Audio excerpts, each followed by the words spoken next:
5वें दिन जब कहा गया था कि वह औरत वाली आत्मा दिन में भी प्रकट हो सकती है, शिये यी झू यांग की विला, जो अब भूतिया घर बन चुका था, में दाखिल हुआ और उसे चिढ़ाते हुए बोला, तुमने ही तो कहा था कि आज वह कभी भी दिख सकती है। सुबह तो नहीं दिखी और अब तुम्हें उसकी याद आ रही है। लेकिन झू यांग ने उसकी बात को नजरअंदाज कर जोर से पुकारा, ए तुम यहाँ हो क्या? अभी सामने आओ। इन दोनों के सामने भी आ सकती हो, या फिर क्या मैं तुम्हारे सिर के लिए तरबूज या बास्केटबॉल तैयार करूं? कमरा डरावनी खामोशी में डूब गया। फिर भी झू यांग व्यंग्य करती रही, क्या हुआ, झिझक क्यों रही हो? स्कूल में तो बहुत जोश दिखा रही थी ना। क्या तुम्हें बाहर लाने के लिए मैं कोई उपनाम से पुकारूं? ये सुनकर शिये यी घबरा गया और बुदबुदाया कि क्या वह सच में आत्मा को बुलाना चाहती है, और उसने शिये श्याओमेंग की ओर देखा। दोनों समझ गए कि झू यांग जानबूझकर आत्मा को उकसा रही थी। तभी उसने टीवी के सामने एक कुर्सी खींची, प्ले दबाया और स्क्रीन पर एक काला घुटन भरा कमरा दिखाई दिया, जहाँ भूत एक ड्रेसिंग टेबल के सामने बैठी बाल संवार रही थी। जब उसका प्रतिबिंब अचानक कैमरे की ओर घूरने लगा, झू यांग ने तस्वीर रोक दी और बोली, कोई बात नहीं, मुझे पता है कि तुम बाहर न भी आओ, फिर भी मैं जो करती और कहती हूँ तुम सब देख सकती हो, लेकिन जब तक मैं तुम्हारी प्रतिक्रिया नहीं देखूंगी मुझे यूं लगेगा कि हवा से बातें कर रही हूँ। अब ये समस्या हल हो गई। मुस्कुराते हुए उसने आत्मा से अजीब खुशमिजाजी में कहा, आओ आओ आओ,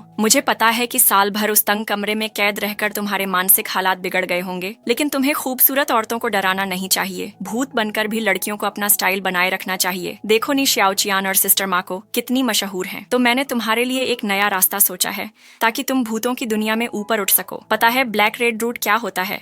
चूंकि तुम्हारे पास आइडल बनने की काबिलियत नहीं है, हम तुम्हें कॉमेडियन तो बना ही सकते हैं। झू यांग ने सही अनुमान लगाया था। वह आत्मा सचमुच उसकी हर हरकत देख सकती थी, और जब टीवी चालू कर दिया गया तो चाहे वह चाहती या नहीं, सब कुछ उसकी नजरों के सामने था। इस तरह पूरा दोपहर वह औरत वाली आत्मा मजबूरी में विश्वविद्यालय फोरम की वे सारी मजाक उड़ाने वाली टिप्पणियां झेलती रही, जहां लोग उसकी शक्ल का बेरहमी से मजाक उड़ा रहे थे, ये पूछते हुए कि वह आखिर किस क्लासिक भूत की सस्ती घरेलू हॉरर फिल्म वाली कॉपी बनने की कोशिश कर रही है, और ऐसी अदाकारा को लीड रोल कैसे मिल गया। कमेंट्स झर की तरह बरस रहे थे। क्या तुम्हारे घर में सोने की खान है? इस तरह दिखने के साथ तो मैं अनस्पोकन रूल्स के बारे में सोचकर भी शर्मिंदा हूँ। नहीं, अगर खान है और पैसे हैं तो पहले प्लास्टिक सर्जरी क्यों नहीं करवाई? इतने पैसे में तो दांत सीधा हो जाते, नाक जबड़े सुधर जाते, आंखों की सर्जरी हो जाती, और रुको, चेहरे पर तो ऐसा कुछ भी नहीं है जिसे सुधार की जरूरत ना हो। ऊपर वाले, तुमने आधुनिक प्लास्टिक सर्जरी की क्षमता को बढ़ा चढ़ा दिया है। जो भगवान तक न ठीक कर सका, डॉक्टर को क्यों तकलीफ देना? ऑफ टॉपिक हो रहे हो। हमें तो इसे क्विचिस आके ऑन्ना, चूरेन में और बाकियों से तुलना करनी थी ना। शर्त लगाता हूँ ये बस एक ओवर हाइप्ड बेकार फिल्म है। यूनिवर्सिटी फोरम पर कितना ट्रैफिक भी आता है। वैसे मैं तो ये फिल्म देखने की हिम्मत नहीं करूंगा। ठीक है, जीरन इतने बेशर्म हैं और इतनी घटिया पब्लिसिटी कर रहे हैं,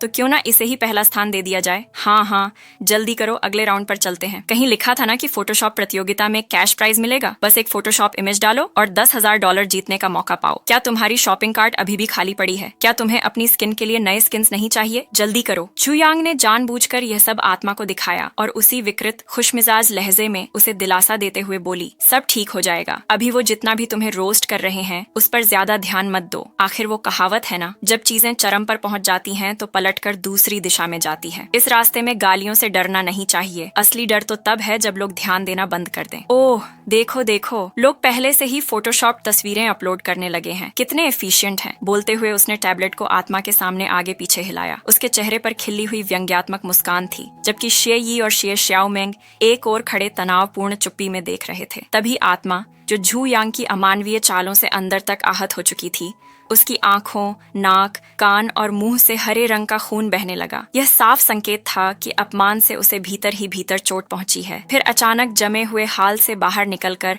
आत्मा ने अपनी बाहें स्क्रीन की ओर फैला दी।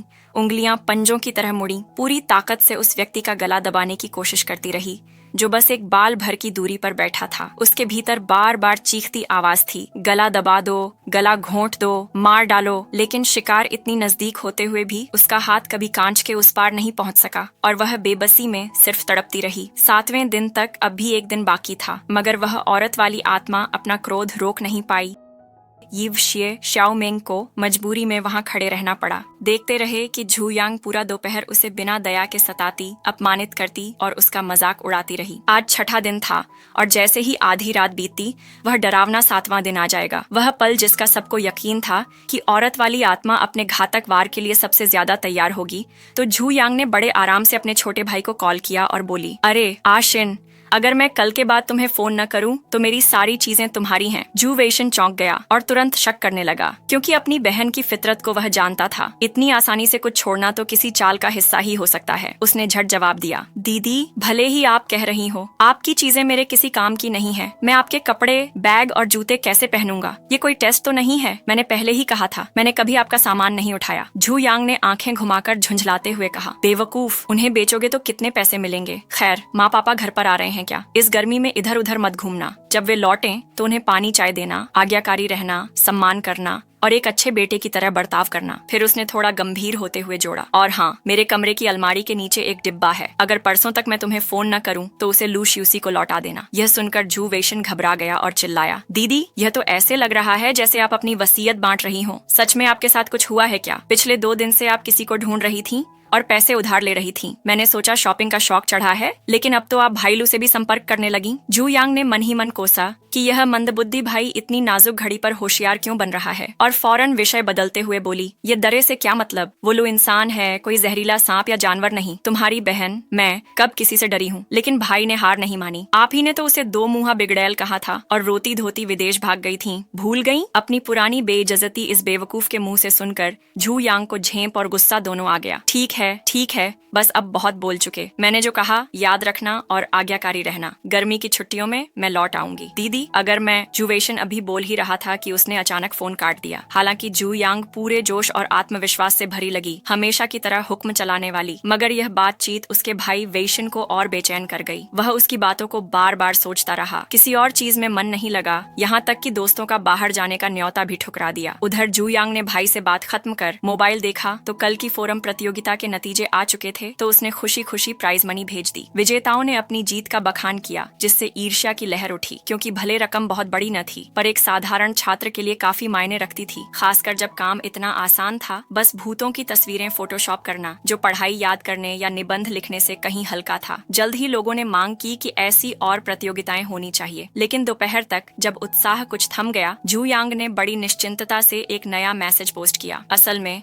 वह नकली सादाको या चू रेनमई मुझे हाल ही में परेशान कर रही है। पता नहीं किसे मेरा पता और फोन नंबर मिल गया। उन्होंने मुझे वीडियो भेजा और उसे देखने के बाद से मुझे रोज मौत की धमकियां मिल रही हैं। आज 6ठा दिन है। मुझे पता है यह सब नकली है, पर मैं फिर भी बहुत डर रही हूँ, क्योंकि कई दिनों से अफवाहें फैल ही रही थीं। झू यांग की यह चौंकाने वाली पोस्ट जैसे ही सार्वजनिक हुई, फोरम की प्रतिक्रिया हैरानी भरी सहज निकली। आखिरकार जो लोग उसे पसंद नहीं करते थे, वे भी पैसों के इनाम के आकर्षण को नकार नहीं सकते थे, और अब तो उनके पास एक खलनायक भी था जिसके खिलाफ सब एकजुट हो सकते थे। तुरंत ही कमेंट्स की बाढ़ आ गई। ये सादाको तो साफ नकली है और ऊपर से इतना घिनौना बर्ताव कर रही है। अकेली लड़की को तंग कर रही है। क्या ये हमारी यूनिवर्सिटी का ही कोई है? क्या हमारे बीच ऐसा इंसान है? क्या ये गैर कानूनी नहीं है? तुमने पुलिस को कॉल किया? कुछ ही मिनटों में जू यांग के लिए सहानुभूति उमड़ पड़ी, और हालांकि छोटी मोटी असहमति भी थी, पर ज्यादातर गुस्सा सीधा उस औरत वाली आत्मा पर फूट रहा था। जल्द ही यह खबर फोरम से बाहर भी फैल गई और उसकी सोरोरिटी की सहेलियां और दोस्त एक एक कर कॉल करने लगे,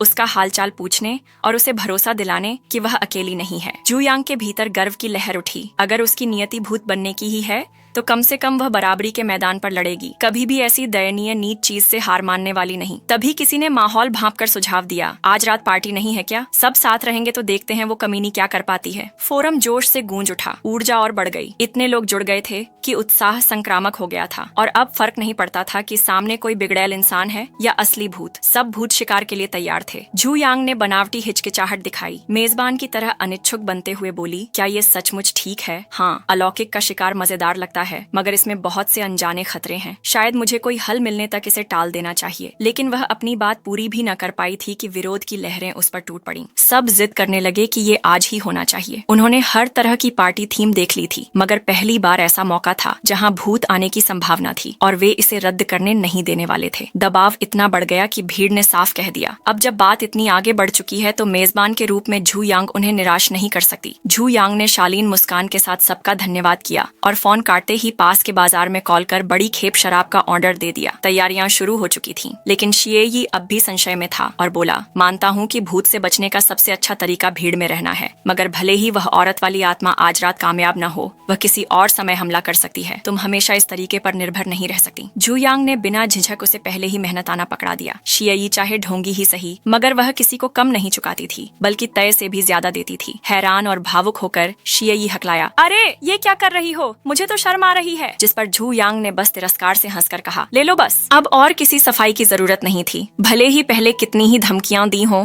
शिएयी फिर भी एक मान्यता प्राप्त आध्यात्मिक मास्टर था, जिसके पास जब चाहे जाने की आजादी थी। और सच कहें तो जू यांग जैसी बिगड़ी हुई बेलगाम लड़की की जान की परवाह कौन करता। यही वजह थी कि वह सचमुच कदर करती थी कि उसने उसके साथ रुकने का फैसला किया। उसी वक्त जू यांग ज्यादा तैयारियां भी नहीं करना चाहती थी, क्योंकि ऐसा करना उसके लिए खुद की अंत्येष्टि की तैयारी जैसा लगता। सच कहें तो अगर वह घटिया दर्जे की औरत वाली आत्मा सचमुच उसे मारने में कामयाब भी हो जाती, तो जू यांग मानती थी कि वह कभी चुपचाप अपनी तकदीर स्वीकार नहीं करेगी, बल्कि और भी खौंखर भूत बनकर लौटेगी। होंठों पर तिरस्कार लिए उसने ऐलान किया, मैंने कभी अपनी रक्षा ऐसे घटिया तरीकों से करने की नहीं सोची। मैंने पहले ही कहा था, मैं उसे मारूंगी। आज उसका खात्मे का दिन है। क्या तुम मेरी ताकत पर शक करते हो? शिएयी कुछ पल चुप रहा, फिर अंगूठा उठाकर बोला, दम है बड़ी बहन, तुम सचमुच असली मर्द हो। जू यांग हंसी और उसका मुक्का ऐसे खोला जैसे किसी बच्चे को खुश कर रही हो। आज रात तुम मेरे बहुत काम आओगे मेरे बेचारे।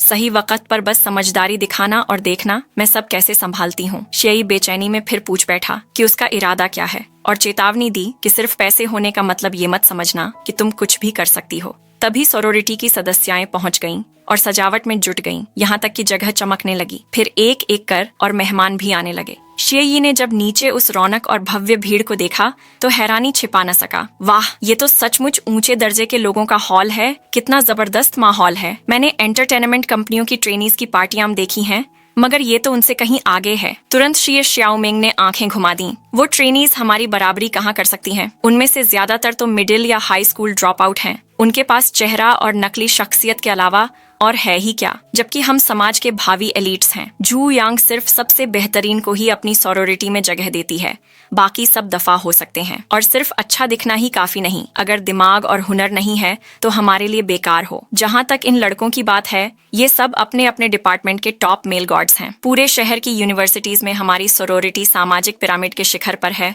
सबसे बेहतरीन लोगों से जुड़ी हुई। वरना क्यों इतने लोग हमसे जलते और हमारी सर्कल में शामिल होने के लिए मिन्नतें करते। उधर जू यांग ठंडी नजरों से नजारा देख रही थी। ये लोग पहले से ही शराब में धुत उसके किसी भी आदेश पर बिना सवाल किए चलने को तैयार थे। उसका ग्रैंड फिनाले लगभग तैयार था। वह सीधी खड़ी हुई, संगीत बंद किया और तेजी से ताली बजाई। सबका ध्यान खींच लिया। मेरे बर्थडे पार्टी में आने के लिए शुक्रिया। उस मजाकिया हॉरर फिल्म के हिसाब से 7वें दिन भूत टीवी से बाहर रेंग कर किसी को मारने आता है, ठीक सादाको की तरह। तो क्यों ना हम उसका वेलकम करने के लिए काउंटडाउन करें, जैसे न्यू ईयर पर करते हैं। एक पल के लिए भीड़ खामोश रही। फिर अचानक एक नशे में धुत मेहमान चिल्लाया, आओ दोस्तों, हम तो जू यांग की मदद करने आए हैं, भूत पकड़ने के लिए। चलो सब मिलकर भूत महारानी का गर्मजोशी से स्वागत करें। उसकी जुबान लड़खड़ा रही थी, मगर माहौल पकड़ में आ गया। सबने मेजें, बेंच और वाइन ग्लास बजाकर जंगली ताल ठोकनी शुरू कर दी। जू यांग ने बड़ी शांति से सीडी प्लेयर में डाली और प्ले बटन दबा दिया। उसी पल लिविंग रूम की घड़ी ने 12 बजने की आवाज दी। ठीक आधी रात, 7वां दिन शुरू हो चुका था। अंधेरे गहरे कुएं की तली पर कैमरा जैसे ही झूम हुआ, अचानक एक सफेद डरावना हाथ किनारे पर उभरा। फिर धीरे धीरे एक चेहरा दिखाई दिया, भीगे काले बालों से ढका हुआ। सफेद पोशाक की रूपरेखा साफ झलकती हुई। उसके टेढ़े मेढ़े अंग अस्वाभाविक ढंग से मरोड़ खाते हुए ऊपर चढ़ते रहे और वह आकृति कुएं से बाहर निकल आई। कदम दर कदम वह स्क्रीन की ओर बढ़ती रही। उसका अस्तित्व पूरे कमरे की हवा को भारी और दमघोंटू बना रहा था। हर मेहमान अपनी सांसें रोककर उस नजारे को देख रहा था। फिर जब वह आकृति बिल्कुल सामने पहुंची तो उसने जैसे स्क्रीन को तोड़ना शुरू कर दिया। टीवी के उस पार से बाहर निकलने लगी। सबसे पहले निकला एक सड़ा हुआ हड्डियों जैसा हाथ, जिस पर गल चुके नाखून लटके हुए थे। फिर गीले चिपचिपे बालों की लटें स्क्रीन से बाहर फिसल आईं और आखिरकार पूरा शरीर कराहते हुए इंच दर इंच इस दुनिया में घुसने की कोशिश करने लगा। भूत पकड़ने और अनगिनत डरावनी जगहों पर जाने का सालों का तजुर्बा रखने वाला सीएई भी स्तब्ध रह गया। इतनी भयावह एंट्री सीन उसने पहले कभी अपनी आंखों से नहीं देखी थी। उसे लगा कि जू यांग शायद हद से ज्यादा आत्मविश्वास दिखा रही है। हवा ठंडी, भारी और अजीब हो चुकी थी। उसे यकीन था कि बस कुछ ही पल में यह नशे में चूर भीड़ होश में आ जाएगी और चीखते हुए भाग निकलेगी। सचमुच उसने जब इधर उधर देखा तो देखा कि मेहमानों के धुंधले नशे भरे चेहरे अब हैरानी और बेचैनी में बदल चुके थे।